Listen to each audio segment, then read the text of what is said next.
ਸਵਾਲ ਹੁੰਦਾ ਅੱਜ ਦਾ ਪੂਰਾ ਮੂੰਹ ਨਹੀਂ ਆਉਂਦਾ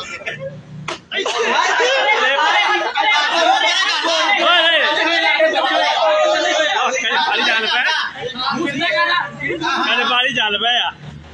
ਐਸੇ ਇੱਕ ਹੋਰ ਲੱਗ ਗਏ ਨੇ ਉਹ ਦੰਦ ਨਿਕਲ ਜੂ ਇਹ ਆ ਦੇਗਾ ਤੇਰੇ ਸਾਹਮਣੇ ਕੰਬਲ ਲੱਗ ਪਿਆ ਰੋਲ ਕੋਈ ਗੱਲ ਨਹੀਂ ਇੱਥੇ ਇਹ ਇੱਥੇ ਇਹ ਬਸ ਹੋ ਗਈ ਵਾਲੀ ਤਾਂ ਇਹ ਜੋ ਦੇਖੋ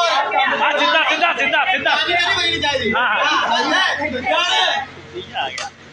ਹਾਂ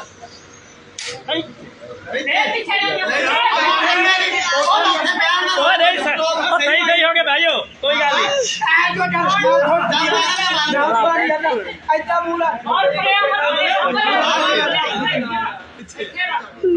ਆ ਡੋਰ ਰੋਣ ਲਗਾ